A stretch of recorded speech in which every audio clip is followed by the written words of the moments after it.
after that 10th second, all the feel-good hormones start to release. So you got oxytocin, some serotonin, some dopamine, and maybe even a little adrenaline. I don't know if hugs give you adrenaline, but I know it gives you the feel-good chemicals. And so that's creating more connection. And guess what? Guess who else is going to be watching that greeting? I think that's where my 17-year-old, my 15, they see my husband today every day, twice a day, first thing in the morning and first thing when we walk in the door. It's 10 seconds. It would be unnatural for us to hug less. I know it's probably unnatural for people to hug that long, but it'll become natural.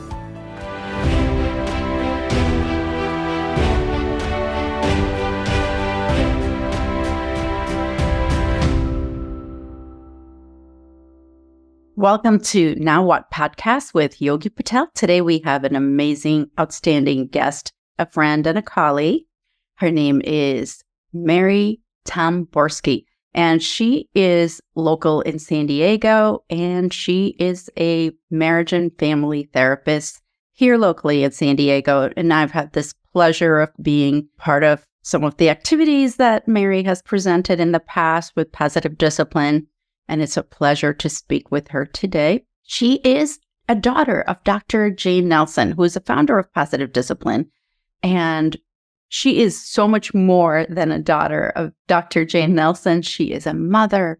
She's going to talk a lot about social media as well and how she uses positive discipline and being raised as a positive discipline child. And as a marriage and family therapist, there's so much wisdom here, and we're so excited to have you here, Mary. I probably didn't do justice to all that you do, but we're just so grateful that you are here to speak with us today. Well, thank you, Yogi. It's my pleasure and honor. Oh, lovely. Mary, marriage and children. As parents, we're raising our children. We're all in a busy hustle bustle of the day. How does happy and healthy marriage benefit children? And this is like both emotionally and developmentally. We know this, but how do we practice this?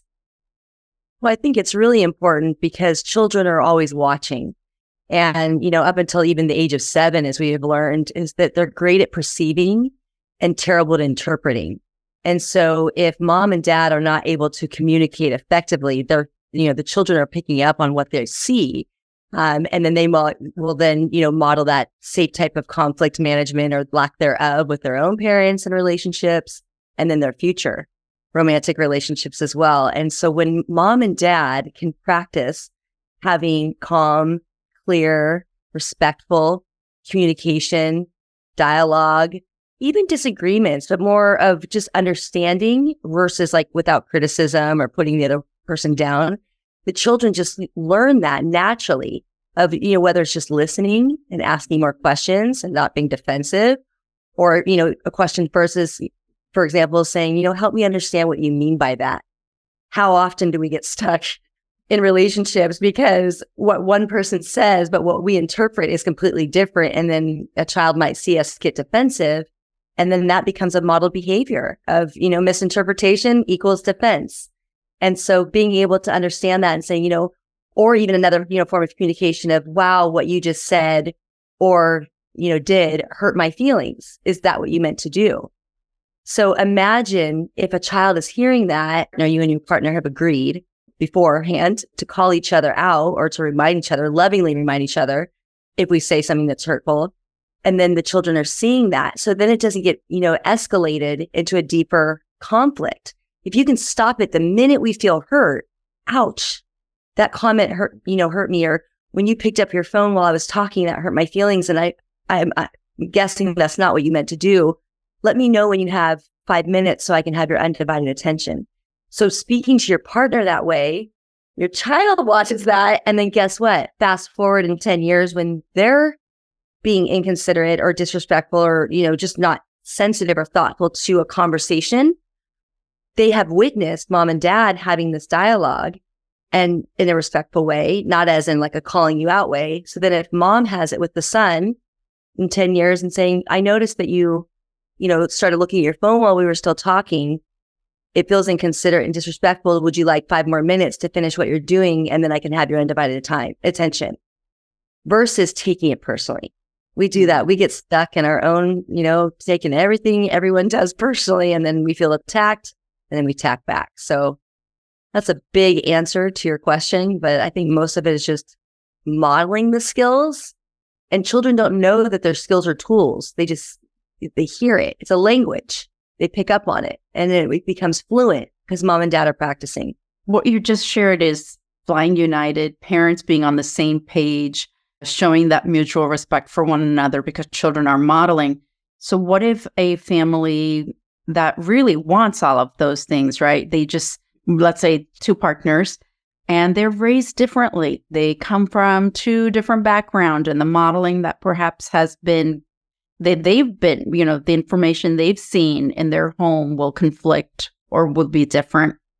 How do they now come together and figure out a way, like what are the steps? So let's say they've been together, they have their children, and now they want to sort of get the family on track. And they want to use the information to really create their family structure that is respectful. So what are some of the steps in going from not having structure to creating a different way of functioning in a home? Okay, well, I was speaking to a couple in my office, and they were having parenting conflicts, disagreements, feeling like they're on different pages, or even in their relationship. What I do is I always start with, what is it that you both want? And, even as parents, this is a really popular activity that we do in the beginning of our workshops, is imagining future.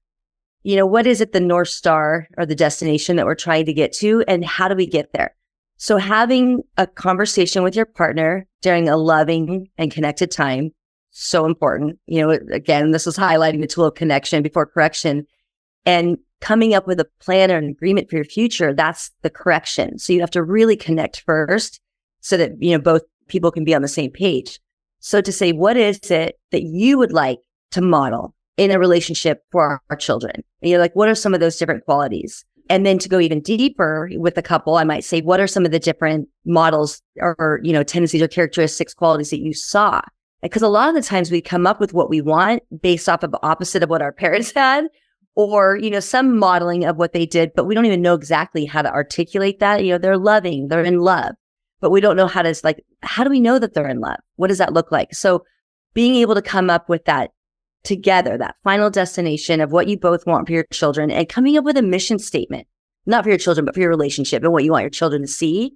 And it could be, we don't want it to be too daunting. It's not, paragraph, but it could be, 5 to 10 bullet points: loving, respectful, good listeners, empathetic, sensitive. And so if that's the case, come up with a mission statement or just some, kind of go-to guides, so that when you get off track, you can lovingly remind your partner and say, the way that we just handled that is not focused on our North Star.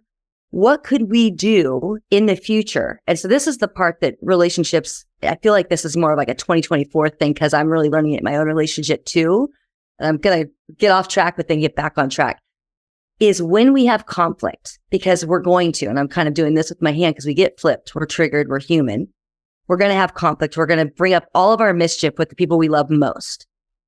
After we calm and, talk about it, and the disagreement or the argument is over, most couples, in fact, I would say 99%, me even being one of those, is not taking the part out of that conflict and saying, now that we know, because we're connected, now that we know today versus yesterday, what we know now, what could we say or do differently so that we don't go through that same situation or the same argument again? Because oftentimes it's not about the argument. It goes deeper into the meaning of the argument, but saying, here's what I thought and felt, taking responsibility on my part. And here's what I would say and do differently. And then having them do that. And then that's where the recovery part goes, and the resolve.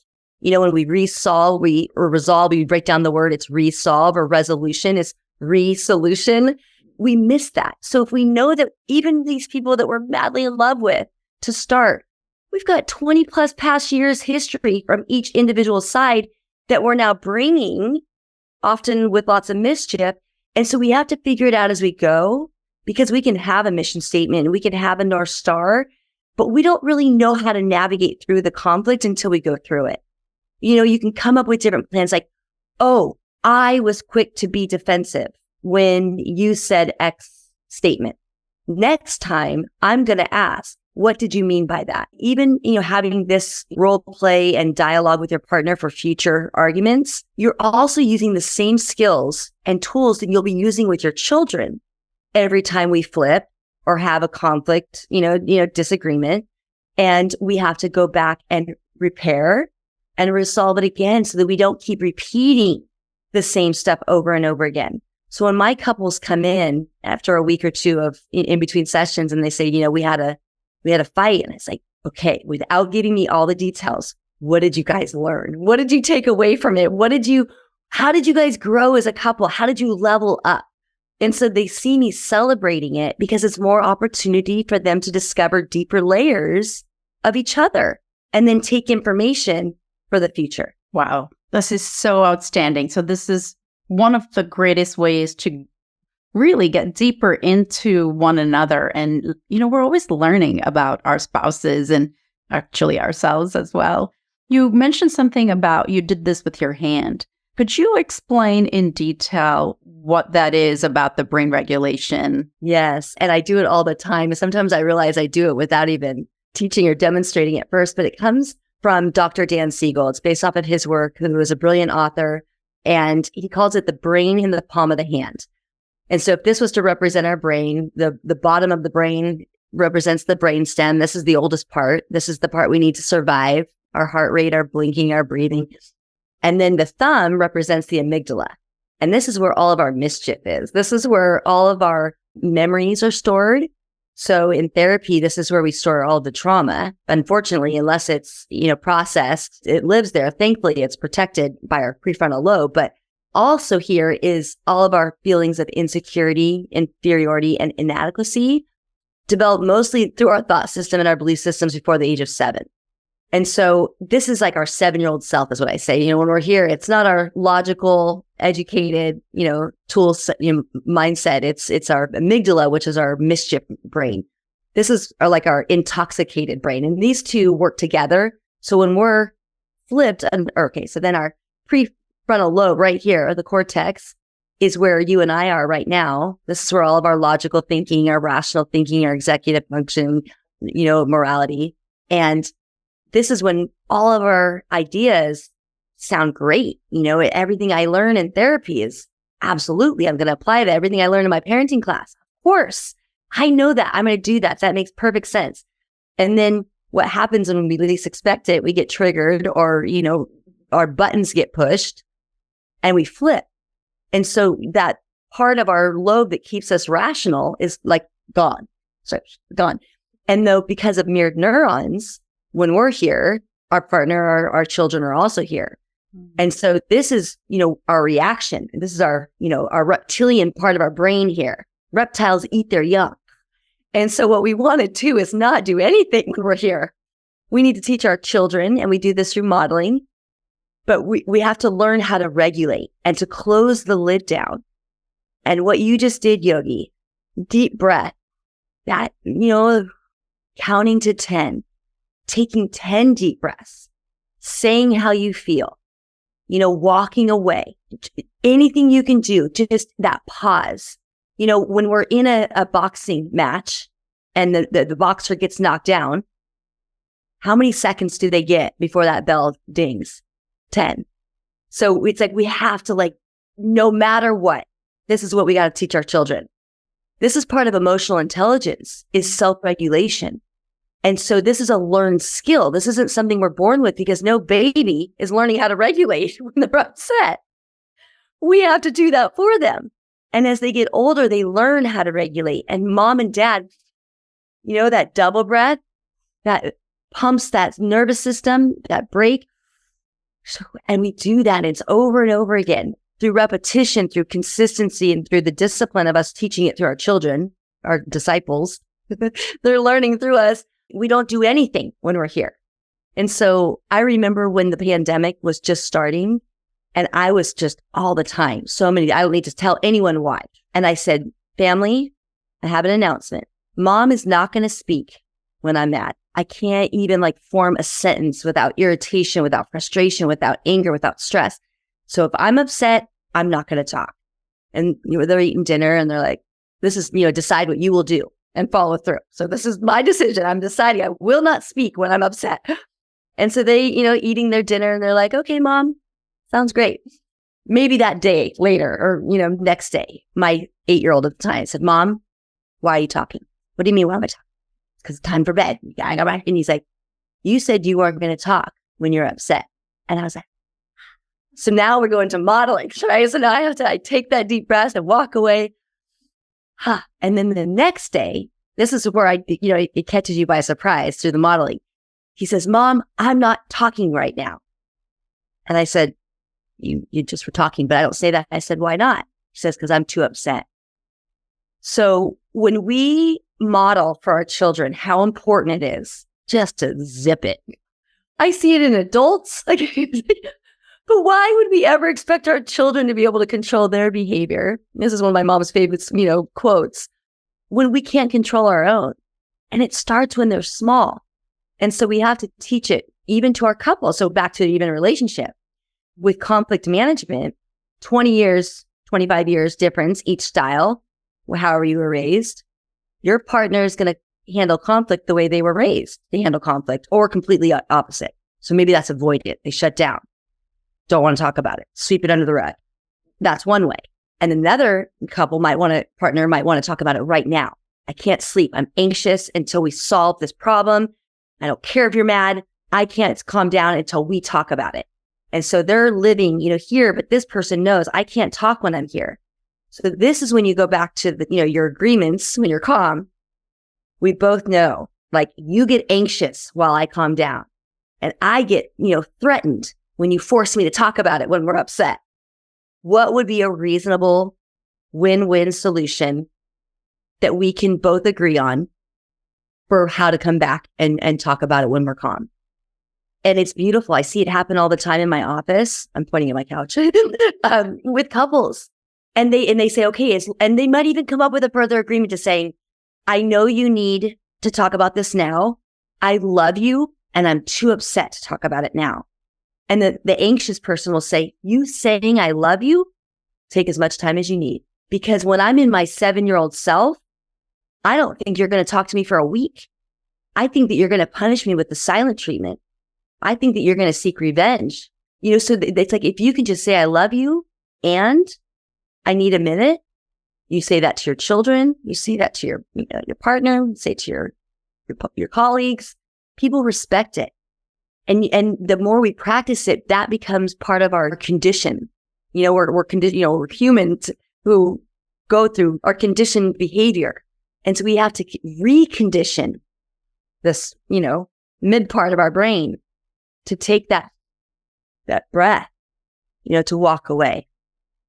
When you're just speaking and just talking about Dr. Dan Siegel's brain, and immediately I'm reminded, because I think we forget often to just take deep breaths, and we just hold our breaths often, or we do shallow breathing when we're concentrating, or we get triggered. Like you said, we go become, 7-year-old self, because that comes up for us based on the situation.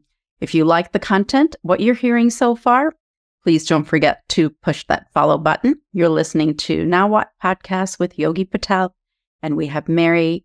She is Dr. Jane Nelson's daughter and a family and marriage therapist. Mary, one thing that you said is, in that moment, having to speak, and I know in my case, it took a long time because my go-to was having to be right or to win, right? So when I would get into a disagreement with my spouse, in that moment, I knew to keep my mouth shut, and we had the agreement, but it was just so hard to follow through. So what I appreciate what you just shared is that to develop that muscle, it's going to take time. It's going to be long-term. In the beginning, you're going to want to speak and do everything and anything, but I love that you have accountability partners built in within your home that can just keep you sane. I love the story that your son then decided that he was not speaking because he needed to calm down. So that modeling and practice happen over time. Now, I just want to go back to you being raised. So I'm assuming you have lots of siblings. And did you grow up in a home with positive discipline? And because you grew up in the home with Dr. Jane Nelson, Was life always peachy and fun, or were there challenges and mistakes and opportunities to learn? All of it. I had lots of siblings. I'm the baby of 7. Mm. And so my mom has what she calls her before, during, and after children. The before children were the first 2, where she really was young and didn't know anything, inexperienced, immature, unskilled. And then her middle children were, she was in her education process, learning Adlerian principles and applying slowly in the sense of, but that it was her after children where she was like, had, really developed this Adlerian principle theory and developed tools, and kind of by default wrote a book, Positive Discipline, never expecting it to do what it's done all these years later, 40, 1 or 2 years later. But what she found is that these Adlerian principles were making her like parenting more. Because with her before children, before Positive Discipline, she said she would be on that more permissive side to where she couldn't, stand for her children. And then she'd go on the opposite extreme of the spectrum and go real more authoritarian style parenting to try to get her children to cooperate, and couldn't stand herself. And so it was me, and my brother Mark, where she had learned, the kind and firm, treating children with dignity and respect. And that's not to say that we didn't test her, that we didn't give her lots of opportunities to show her how imperfect she was and how imperfect we were, and that it takes practice. The way I describe positive discipline is a language. And it wasn't until I was in college that I realized that this was a language that not everybody spoke. For example, I had a t-shirt that I wore in elementary school that said, "Mistakes are wonderful opportunities to learn." This is when my mom had swag before we even had a name of swag. She was marketing and promoting this slogan that was what I thought everybody thought. It was mistakes were opportunities to learn. But there were times when my mom was not perfect and was modeling that mistakes are opportunities to learn. And one of our favorite and most famous stories in the book was when she had talked me into getting a poodle haircut, a really short, curly, I had natural curly hair. So it was, this little short poodle haircut when I was 8 or 9, and they cut it when it was wet. And so then by the time it dried, it was just, short all over. And I, of course, being polite, sat there, hiding all of my emotions and feelings in the chair. But the minute we got in the car, I unloaded. And my mom, practicing, modeling, validated my feelings, stayed calm, offered some solutions, like whatever it was. But the more we drove, the more upset I got, the more upset she got, because she's human. And she's locked in a car with me for 7 miles. So by the 6th mile, she lost her lid too. And she said, "You are such a spoiled brat." And I was, I'm so upset. I'm here, she's here. And I said, "Don't you come to me later and tell me that you're sorry." And she said, "You don't have to worry, because I'm not." And the thing about apologies, they were big in our family. We make mistakes, we apologize for them. But I was like, "You're not apologizing for this one. You hurt my feelings on purpose." And so, a few minutes had probably gone by, and she came back into my room to apologize. And I had my book of Positive Discipline. And in that, I was writing fake, fraud, phony, just crossing it out. And she was like, I think she's still too upset. But when I had more time to calm down, she came back, and we went through the 4 R's of recovery, of making mistakes. And this is, again, talking about with couples, teaching them, you recognize that you blew it, that you made that mistake, or you said something that you regret. You take responsibility. Yogi, I can't tell you as raising, I think humans in general, but for me, and I don't have daughters, so I can only say men, raising men, it is so attractive and so honorable and has so much integrity when a man or human can take responsibility for their part. Because we're all imperfect. So why wouldn't you own it? As if you've been on this life, in this earth before. You've done all this before. You're supposed to know better. And so you take responsibility for your part. I tell my boys, I don't care what you did, as long as you take responsibility for it. Then you can reconcile that 3rd R. You say you're sorry. And so my mom took responsibility. She said, "Mary, when I called you a spoiled brat, I was being one." That takes a lot of, that's taking all your ego out of it. And she says, and I was being one. And so she apologized for it. And I said, no, Mom, I was being a spoiled brat. I know you were just trying to give me a cute haircut. You're just as disappointed as I am, whatever I said. But I took responsibility. I apologized. So here I am modeling. I don't even know what I'm doing. I don't know I'm doing the 4 R's of recovery when I'm 9, but I'm doing them. And then that 4th R was we came up with a new solution, a resolution, a resolve for what would happen if we're ever upset again. And we came up with a silent signal, which is another tool. I have our little tool deck, just a reference. We have 52. And being a child raised in positive discipline, I didn't know I was being raised with all these tools, but I could go through this deck and probably give you an example for every single one of them in my life, real life examples, just not knowing that they were actual tools.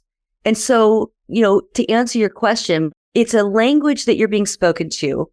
And so you're learning it as a child, but it's creating a mindset and a form of resiliency that you're then taking into your second generation, your grandchildren. So then I was taking it to my roommates. When we were having conflict, I said, well, we just need to put it on the agenda and solve the problem. Agenda. Yeah, we just have to have, roommate meetings. What's a roommate meeting? And I was like, oh my God, everybody doesn't have family meetings. Like, duh. Again, all these big concepts. In our family, we had them weekly, regularly. And so anytime we had a problem, put it on the agenda. And so certain things like, are we looking for blame or are we looking for solutions? Probably had a t-shirt. I think I did. Same thing, mistakes or opportunities to learn. Are we looking for blame or are we looking for solutions? And so we're modeling this for our children. And so when my mom says, who left their dishes in the sink? And my brother says, are we looking for blame or are we looking for solutions? So you're being raised with it. You don't know it, but it sure is helpful. Because and then again, fast forward, Yogi, we're 25 years old. Our prefrontal lobe is fully formed and we're in a relationship now, or we're working in a boss. This happened to me, was looking for blame. And I said, and punishment. And I said, with all due respect, I understand where you're coming from.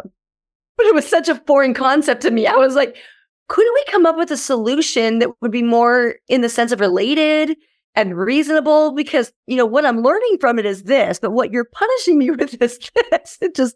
It didn't even make sense. And I got more respect from that boss. I remember because he ripped me up. He wrote me up for something.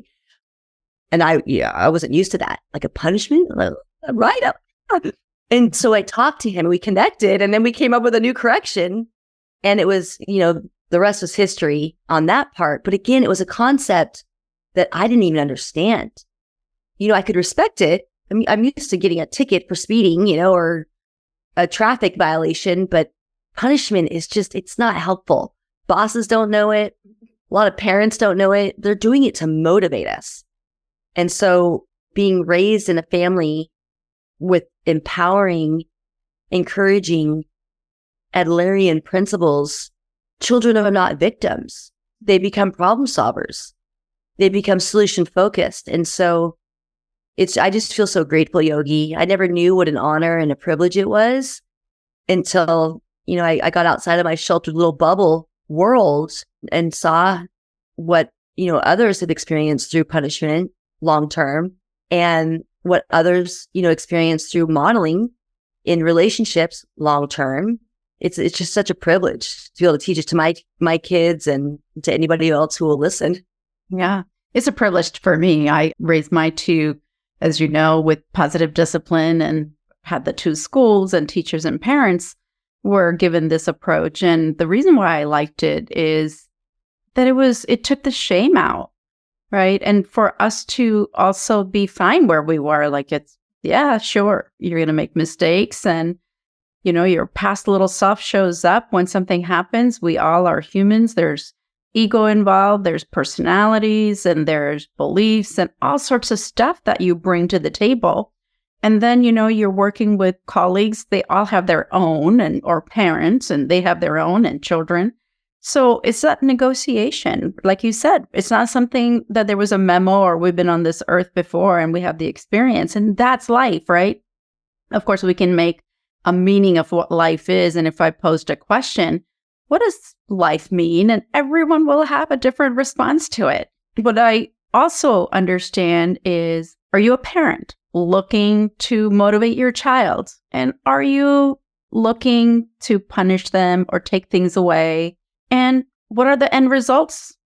The results are going to be usually challenges, because what does a child do? Rebel or get even, or they just assume inadequacy, or perhaps they're going to try to please you or just try to get your attention in a positive way. So that is something called goal-directed behavior. And Mary, if you can break it down for us on, it's an Adlerian psychology tool or belief, positive discipline, that children behave, or human beings, we show challenging behaviors when we don't feel significance, when we don't feel belonging. And I know that you can probably break it all up for us in terms of behavior. I have my I pull this thing out. I can't even tell you how many times a day. So it's, the tip of the iceberg. And this could be in any relationship with our children or even in our romantic relationships, but it's the belief that's driving it.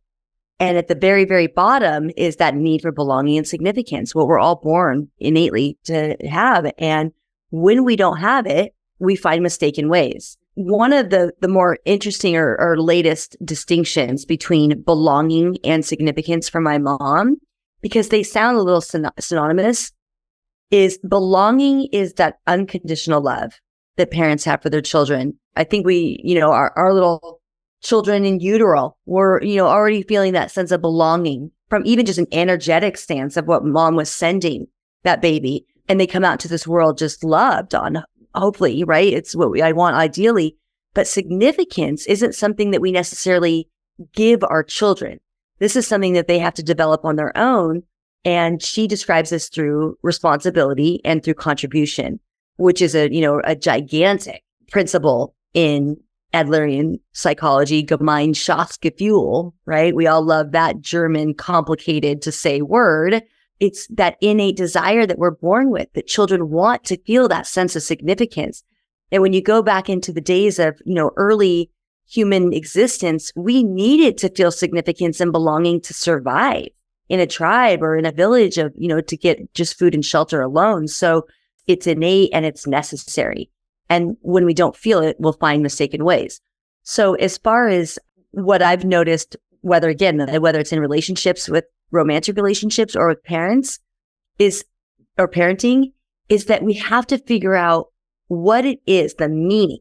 It's like we have something that happens, but it's the meaning that we make of it. And so all of this stuff, right? Our amygdala, midbrain, all of our feelings of insecurity, inadequacy, and inferiority, those are formed by experiences that we have. So we're, and it doesn't stop at 7. At 13, we could have an experience. In the most embarrassing moment, we're going to hold on to that. That sucker is going to live inside of our inferiority and our insecurity. But it's the meaning that we make of it. With positive discipline and the mindset, the belief, the true belief that mistakes are opportunities to learn, imagine you have an embarrassing moment where one person that may feel shame, insecurity, embarrassment, humiliation, and let's say a strikeout. I'm going to use a baseball term. Like, I have sons, they all play baseball. Striking out, you get three strikeouts. That's very common. Even the most successful hitter in the league, Babe Ruth, struck out, thousands of times. But so let's say you have it's a big game, bases loaded, 2 outs. It's up to you to get, and you might strike out, and the whole game is, that one decision. So based off of that one experience, what decision do you make about yourself? What decision do you make about the game? What decision do you make about what others think? So these are all belief systems. Doesn't mean they're true. And so what we have to figure out is, in our mischief, this top stuff, is what is that misbelief that we have formed? And so when we can help our children through positive discipline, even just through the mindset of mistakes being opportunities, you strike out, you can go through that same experience with a totally different set of lenses, thinking, what happened? What can I do to improve?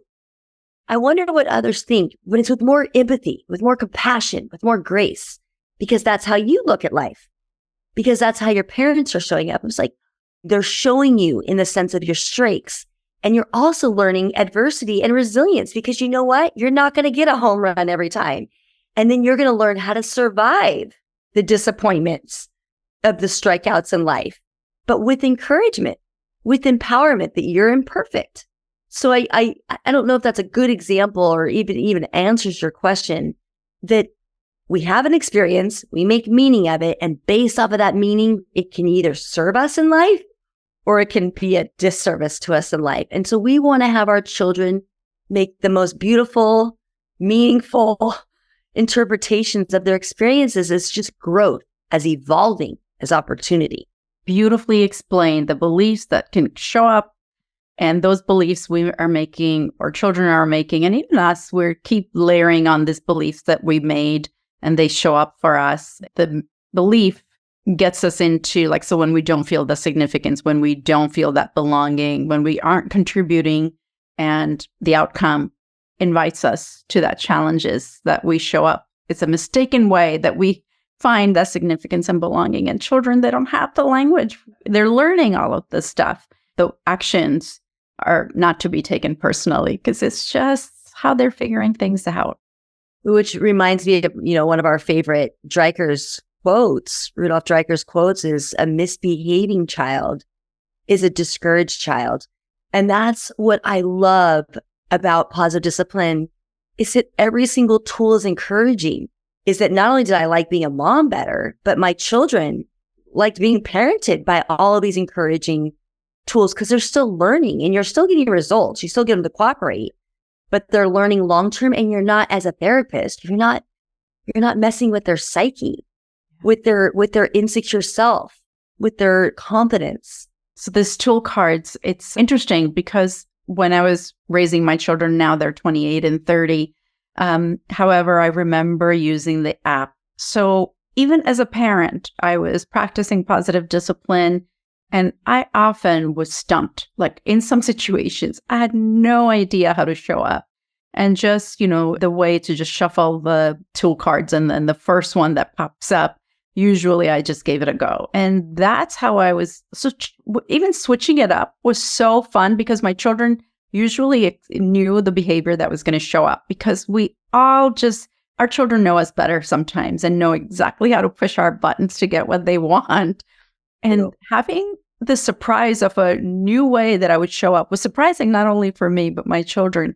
And often, we got over that situation, or we solved it, and we waited, when we weren't in this moment of wanting to eat our young, the reptilian brain, we just sort of created guidelines, including the guideline that we're not going to go to bed, upset and angry with one another. And if you like the content of what you've heard so far, don't forget to follow. You're listening to the podcast Now What with Yogi Patel. Our guest is Mary Tamborski, and we're talking about marriage, family, raising children, and variety of topics.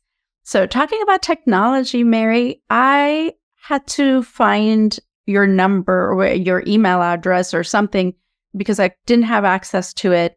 And you're not listed anywhere on social media. Tell us a little bit more about social media and raising children. Well, it started for me personally. A couple of things happened. I won't even get into too much of my own personal experience, but more of the results of like the benefits of it. But number one was time. This is one of the things, the first thing that came to my attention is I had been saying, I wish I had more time to read. And then I listened to an interview with Simon Sinek, and he broke down 15 minutes a day times 365 days in a year. I think it was 96 hours, which is 2.5 work weeks. And then I tried to figure out how many books I could read in 96 hours. And I was really limited to social media myself personally, 15 minutes of time. But then I was like, I could read a lot of books if I inserted 15 minutes of reading in that time of social media. And so that was one incentive. Second incentive was I was reading Jay Shetty's book, Think Like a Monk. And he has the 3 C's to a monkey mind. And these are the things that are they're the thieves of our happiness. It's criticism, comparison, and complaining. So this was in October 2020. The election was 2024. And there, Yogi, I couldn't go on. It's not me doing those things, but he even said criticizing his judgment, in a later interview. So I was like, I was judging different friends and their political beliefs. So I was like, I couldn't be in my monk mind and be on social media, because even comparison comes in. That's just part of human, behavior. It's just, so to try to be in the monk mind and to be also, and then the third thing was my son came to me. He was a freshman in high school. It was just the beginning of the pandemic.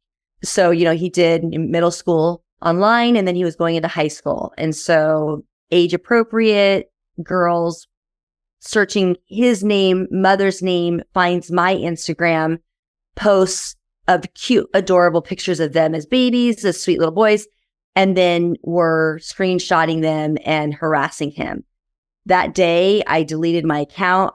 Without even hesitating. I could have made it private. I could have not posted pictures about them. I felt so violated. And this is just like the last and final straw.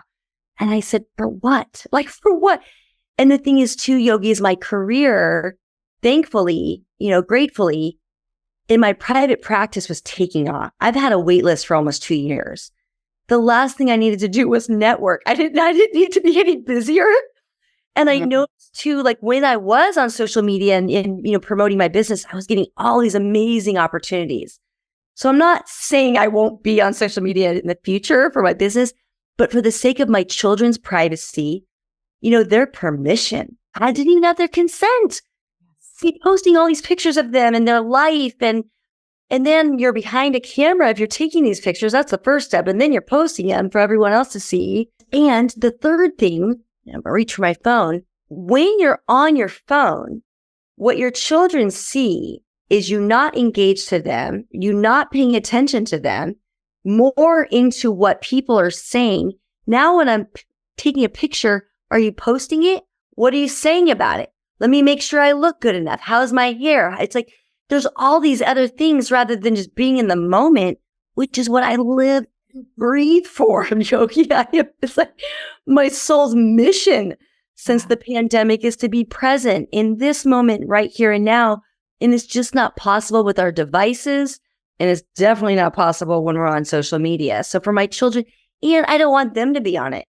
That same little stat that I gave you about the 15 minutes a day, my son at the time had Snapchat.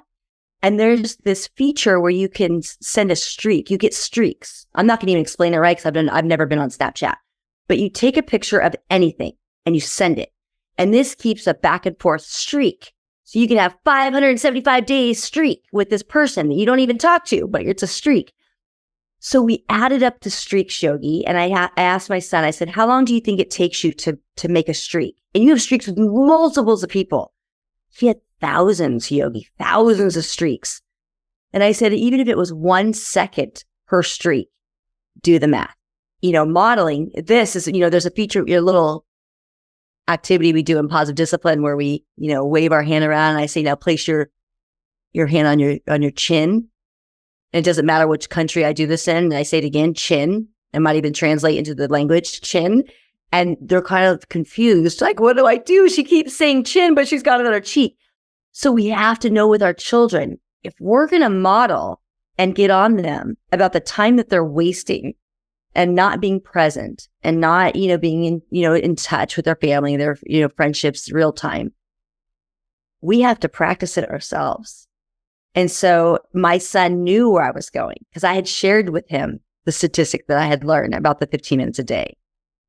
And so the rest was history and he stopped streaking. It was just like, your time is too valuable. It's time, concentration. Children are learning the impact of this connection, right? Being truly present. So when, we have the phone around and we're walking around and they're asking us questions, we think we're really present because we're physically there, but we're not really truly connected. And you spoke about connection before we correct them, or often when we're busy and we want to be in that mode, the response that comes out sometimes, it's not connected. It's sometimes we're correcting and facilitating different things. Dr. Jane Nelson spoke about media and social media. And she speaks about her own, like she kept finding herself looking for, what's happening and fear of missing out. She was speaking about the importance of how this is going to be the next thing that we're going to have to watch out for in the world. And she still speaks to this and says, parents, like really pay attention to this. This is happening. And then COVID takes place. And now we even have the Surgeon General of the United States making certain guidelines around social media. When children are watching or on internet or social media in general, or, any type of technology tool for 3 hours or more. So remember, you just talked about 15 minutes. Our children are on for 3 hours, plus they have to learn. And we're going away from connecting face to face, that heart, the energy. We have this way of it, sharing, to isolation and, chatting with someone for 3 hours and all of the pressures. And then we are worried about our young children, especially with depression and isolation. And we can't just sit back and watch this. We have to do something as human beings to just we have so much power as, caregivers and parents to be able to guide our children and spend this time, because I know I'm 58 and it went like this. And my children went from 5 and, sometimes I mimic in the morning things my children used to say, like, Mama, Papa's going to come home and then I'm going to do the horse. Like she would ride on his back or he would carry her like a potato sack. And those were the moments. And now they're 28 and 30. Lately, I've been feeling really, really determined in sharing with people that this time that we have with our children, just really, really enjoying them and watching out, because our children, we have lots of expectations of them getting good grades, having lots of friends, being great at baseball or basketball and all sports. How can they really develop themselves? And the modeling part that you shared today was really, really impactful. So that brings me to a topic of conflict resolution. So we have all these things going on. Children are on social media or technology, plus they have pressures of schools. Plus we might be exhausted from going to work, coming home, and when we're tired. And you kind of, Mary, talked about the brain in the palm of the hand and self-regulation. But we are going to have conflicts, and having all these circumstances in the world, when we have conflicts, instead of us as family separating, what are some of the ways that we can reconnect and as a family come together and create ways to make a change in the future? So I just want to make sure I get your question, because I feel like it's a two-parter. It is. Number one, okay, how to deal with conflict, and number two, how to avoid maybe conflict from ever existing.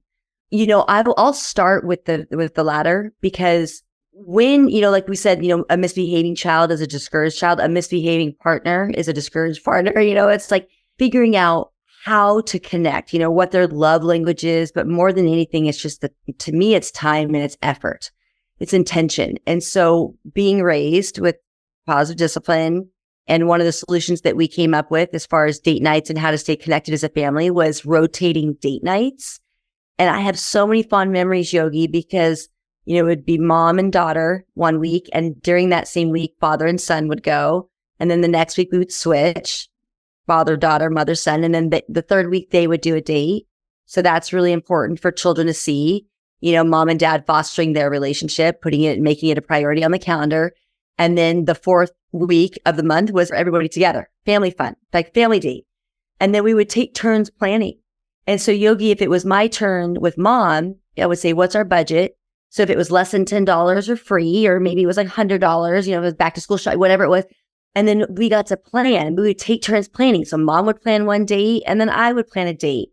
And so again, going back to long term, how great to carry that into a relationship with your partner, putting dates on the calendar and making it a priority and executing and brainstorming for different fun, creative ways to spend time together. So there's that.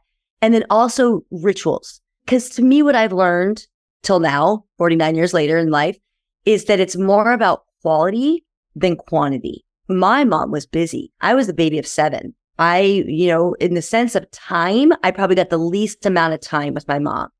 but I feel like I might have got the best quality of my mom, because I was the after child. And so when she was in, she was all in. And I never felt any type of deprivation from her time away. And so I try and do the same thing with my children. So non-negotiables are mornings. I have 3 boys, even a 17-year-old, I was like a full grown man, but I still go in there in the morning. And now it's like more rubbing his feet, but it used to be like a full spoon and a back scratch and a head rub and, a hand massage. Now, because he's, grown man, I just kind of give his feet a massage and, I kind of rub it, but I give him touch, touch is his, and we hug. And to this day, Yogi, I've had other parents come and they're like, Creason gives you the best hugs. And it's like, we have developed, I have conditioned in that sense of that language, that connection, that ritual. So I can go a whole day almost without seeing him. And now we're to the point, Yogi, where I say, hug me when you get home. And I can hear the creak of my, my step in my bedroom and my arms just like this. So it's, Aww. Yeah. So you find out different ways. So mornings and then bedtime. The teenagers, not so much, but it could be even just through I love you so much. If I told you lately how much I love you and how proud I am of you, blah, blah. And then giving them a solid hug. So it might not be as much time, but the quality is, I love you. I see you. I'm proud of you. And then, taking them to lunch, for me, it's like the time you got to just insert yourself where they're already, because they're busy. He's like, I know you have to eat. Can I take you to lunch? Can I take you and your girlfriend to lunch? However I can get you. Let me just get you. And then that's the connection. And then that's when the relationship just solidifies. But growing up, my parents asked us every night, what was your happiest part of your day and your saddest part of your day? And this is something that I, took as like a next generation tradition to my family. And what I've really learned, especially when my children were toddlers, Yogi, this was the best time to correct, because the worst part of my day was always when the kids were fighting, or when they wouldn't, cooperate. But we couldn't talk about it, not even 5 hours after the fact. But when we're calm and we're snuggled and I love you and my happiest part of the day was going to Legoland with you. And then my saddest part of the day was when you wouldn't get in your car seat, but it's like, it's still here. So what can we do next time? When I need your help, and we come up with a solution and we hug it out and then we, love on each other and go to sleep like that. So it's like a twofer. You're connecting and you're correcting, but it's a tradition. And then when they're older, I can still go in. Best part of your day, bullet point. Boom. Worst part of your day, bullet point. Because teenage boys don't want to talk. But at least like they know they can give it to me quick. And then it's still a little bit of connection. And then I can follow up with it. Worst part is I got a D on my chemistry. So that I can follow up and say, were you able to talk to your professor or your teacher? Did you figure out how you can get that? But not in a way I'm like, did you figure out how you can get your grade up? But if that was the worst part of your day, let's talk about it. Yeah. Like, what can you do? Is there anything you can do to make it better? Yes. And not saying that, it's okay to get a D or not okay. There's no judgment around it. It's just basically, what are the resolution? Like, how are we going to solve this? How are you going to solve it? Do you need my help? Do you want to do this? It's just so loving. And what you just talked about, one of the tools in the tool card deck is the language of love getting through. Mm-hmm. Speaking of language of love, we have parents who are, maybe there's a home with 2 caregivers and sometimes they're not together. How do caregivers work together? Because it can be very challenging in supporting children. You talked about agenda. So when conflicts come in, maybe they're in the same home or they're in separate homes. How do we come together as adults to have these meetings that you spoke about? I feel like it's pretty tricky because when I deal with separate homes for families, it's usually divorced parents. I would say statistically, less than 10% are doing cooperative co-parenting, unfortunately. So that's first and foremost, is figure out how to co-parent so that you can even have a discussion for how to have family meetings and what agreements you came up with. But since we're dealing with a lot of majority of, the parents, even parents that are still together, Yogi, half the time, this isn't against dads. It's just, but it's majority of mothers. So it's like, how do I get dad on board is the main question. It's like, even in the parenting classes, whether they're together or not, it's like, how do I get dad to show up for a family meeting? The thing is you model and you speak the language as much as you possibly can. What happens is your children start parroting and speaking this language too. And so what I have found is that with, some of the kiddos that I work with, is they'll say, Dad, is that supposed to be helpful or hurtful? Excuse me? I beg your pardon? What you just said was hurtful. And I think what you're trying to be is helpful, or something, or like when you say that it hurts, you're still even teaching children how to speak, or to say, or Dad, that sounds like blame. What would be this, or Mom, what would be the solution for that? So they're able to even call out in a loving way, Mom and Dad, without disrespect. And they could even teach them to say, something Dad just taught me or Mom just taught me is that we do better when we feel better. Mom has started asking me for my ideas on how to solve the problem. And here's what we came up with. Maybe, if you're in different homes, you might role play that. But it's like we can't expect our children to teach their parents how to parent, unfortunately. And unless both parents are on this call or on this podcast, it's just not likely. All you can do is be in control of how fluent you speak and how consistently you speak it. My son was in 3rd grade at school in recess and a ball hit a classroom window on accident. But the teacher came out, upset. And my son was like, he ran. He was like, and so, the other kids were quick to tell on him, but it was an accident. And so later that day, his brother was just as quick to tell on him to me. And I said, no, we'll talk about it later. The point of it at the end, when we were, in our bedtime routine, and it was the saddest part of his day, he said, Mom, they were so quick to blame and punish, and it was a mistake. I learned from it. I was never going to kick the ball in that area again, but they were so quick to make me like using words like that. And he's 3rd grader, Yogi, it wasn't like a solution. It was just like they were going to blame me to get me in trouble, right? It's like trouble. And anytime a child's in trouble, they're not learning. One of my favorite quotes, it came from Brene Brown with a spin of positive discipline. She said something like, when the shaming, because she's a shame researcher. She's a shame researcher. She said, when the shaming, if you shame your child or the partner, then there's no learning. That's what she said.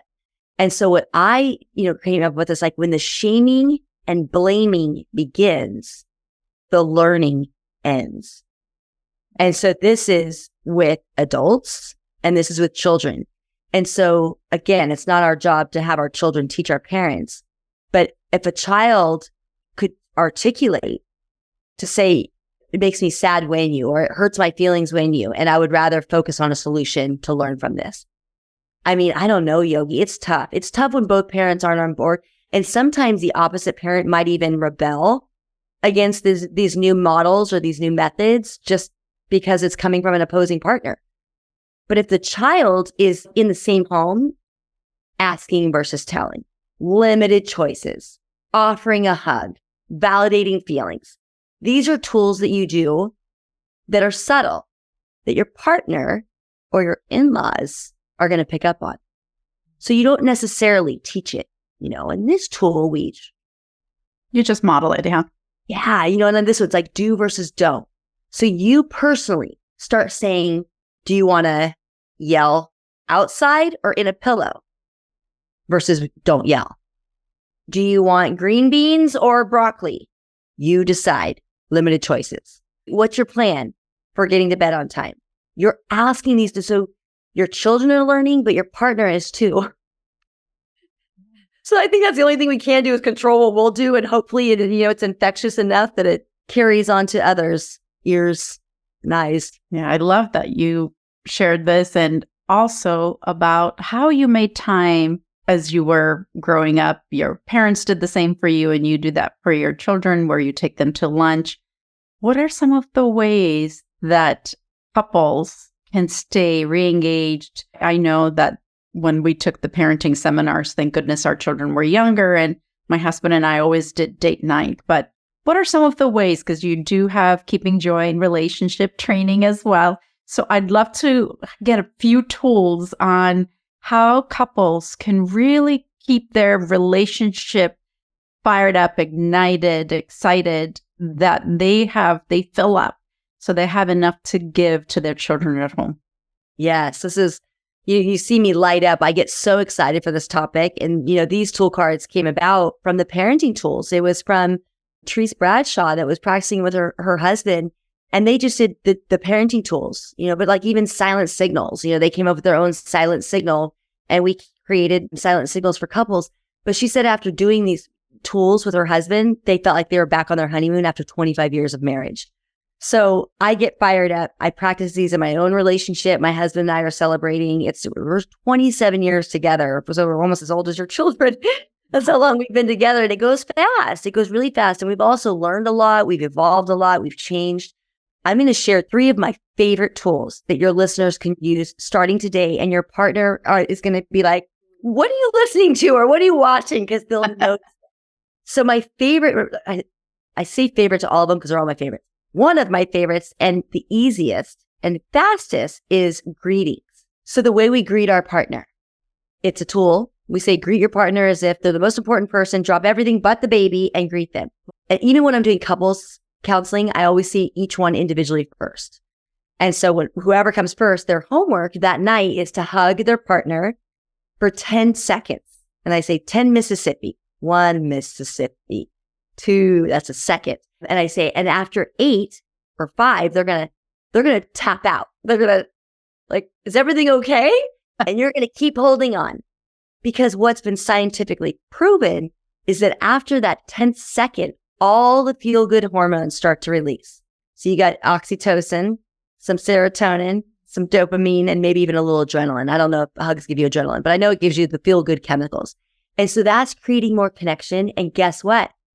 Guess who else is going to be watching that greeting so I think that's where my son, my 17-year-old, my 15, they see my husband and I every day, twice a day, first thing in the morning and first thing when we walk in the door. It's 10 seconds. It would be unnatural for us to hug less. I know it's probably unnatural for people to hug that long, but it'll become natural. Second tool, little things. We say the little things make a big difference in a relationship, but we stop doing the little things as we get caught up in life, busyness.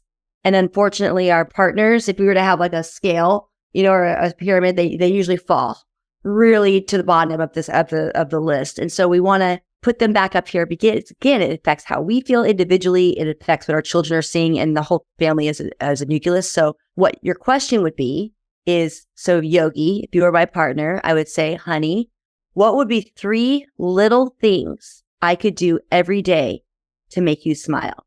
So pretend I'm your partner. What would you say? I would just 1 or 2. Yeah, I would love a cup of coffee with you and just sit down and talk.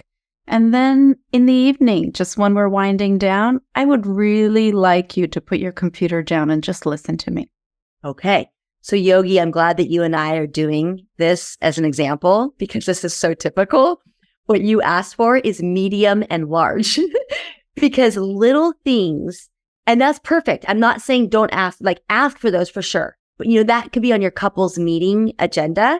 Okay. And you could come up with solutions and timelines and agreements for that. But little things are like 30 seconds or less. And they're things that you maybe have already done. So if your husband already makes you coffee in the morning, then you would say, bring me a cup of coffee, because that's not a new habit that he has to create. If he's done it, 4 out of 7 days a week, and you're like, oh, I got coffee every day, that would make me smile. It's like, okay, I can do that 7 days a week. So little is that. So you come up with something smaller. So would it be something like, I would really appreciate it if you put your shoes in the closet? Yes. Or would you just check in on your calendar and throughout the day so you know what's going on for you? Because I'm worrying about you. Yep, that's perfect. That for me, my husband's for me was put my keys on the hook. I was always losing my keys. I didn't even know a little thing that could make him smile was me not running around every morning looking for my keys. So that's me. So if you could do those, and you could do this with your kiddos too. You don't have to, and then they start doing it for you. And it's not about pleasing. It's just about filling up each other's cups. The third one for sure with your children, and that's love language. Figuring out what it is, what your partner's love language is, because the way that we give love is the way that we usually want to receive love. And the way our partner gives love is how they want to receive love. But sometimes we're unclear. So the way that you would find out what your partner's love language is, and this comes off from Gary Chapman's book, The 5 Love Languages, and there's also a book for children, The 5 Love Languages of Children. We adapted it just to a more simple, from the book to a question for how you could figure out your partner's love language. And the question goes, who was your primary caretaker when you were a child? What was the way that they made you feel the most loved? Like, when did you feel the most loved by this particular person? And they'll usually give you an example. And we don't want to say, when they would walk me to school, but you want to think of that is the case. I'm thinking of a childhood memory. Yes. So it could be when they would walk me to school. So then that would be time, and it might be an acts of service. When did you feel the most loved as a child? When someone spent time with me. Mm-hmm. And so then you would ask your partner, so as example, right? Close the computer, check in with coffee. I could have guessed that. So to ask your partner, these are the ways that I would love to receive love. And then how would you love to receive love? And then make it an effort to do that. Mm-hmm. And my husband's was food. So it's interesting. So this really, really, I love this third tool. That was like my life changer, because we don't know what the other person, they're doing this for you, not realizing the opposite would be true. I love these 3 tools. It's so wonderful. I can't wait. Folks, if you're listening to this podcast, don't forget to follow, and please respond and let us know how these 3 tools are working for you. Our job here is to make sure that you get at least one tool from listening to this podcast and live an encouraged life filled with joy, memories, and opportunities with your children and your partners. You've been listening to Yogi Patel and Mary Tamboski, and we are in San Diego talking a little bit. And the last thing we're going to talk about today is encouragement, which is not to be confused with praise. Mary, can you guide us out on what is praise versus encouragement? And this could be for our relationships. It could be with our children. Yes, this is one of my favorites, because when I'm working with positive disciplined parents, most think praising is positive. And as humans, we all love a little praise. And as we say, in our classes, that praise is like candy. It can be addicting, and a little bit is okay, but too much is of anything is not healthy, because we become dependent on it and we crave it and want it all the time. And it could be what we think is what makes us feel good about ourselves. Encouragement is what we want to give our children versus praise. So we have a whole activity, and I could even go through a couple examples of that. But what Carol Dweck teaches with growth mindset is that the praise is about the doer and encouragement is about the deed. And so we want to think, again, long-term for our children.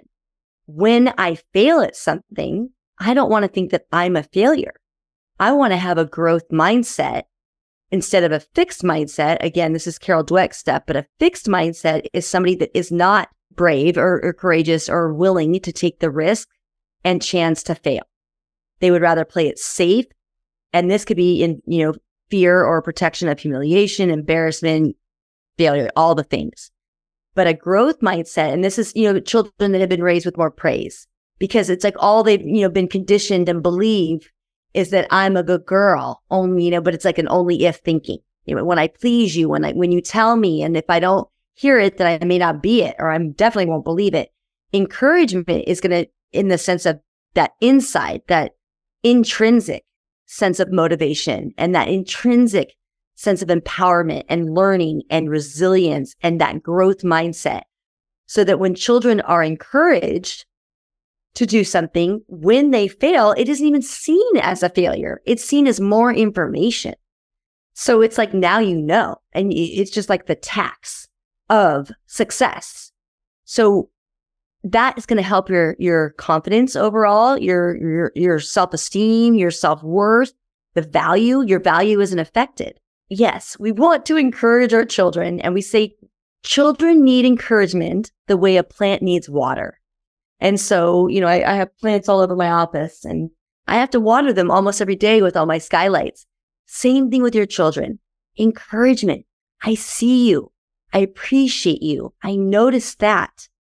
One example was my son, back to baseball. I didn't mean to make it a theme, but again, I have 3 baseball players. he hit his very first home run.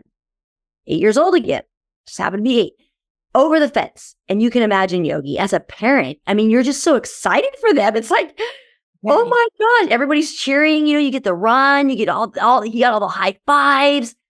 The good news is, as I had already learned about encouragement versus praise, so I knew not to say, I'm so proud of you, even though I was. But I said, Grayson, you hit a home run. How did that feel? Oh my gosh, Mom, it felt so good. I said, I can imagine. And I know you have been working so hard and swinging for those fences every time you've been at practice and every time you've been on the tee. The tee is a little, for tee-ball. And so all that hard work paid off. The deed, the effort, not him. Because imagine had I said, I'm so proud of you. You're such a home run hitter. What happens the next time when he strikes out? What does Mom think now? That's right. Where will his effort go? And all sorts of feelings come up, right? I am, others are, the world is, and all sorts of mischief. What an amazing, outstanding conversation I've had with you today, Mary Tamborski.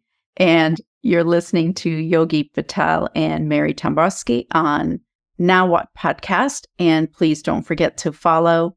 We're going to have these segments in a full podcast, short reels, and audio that will make it possible for you to listen in segments or in entirety.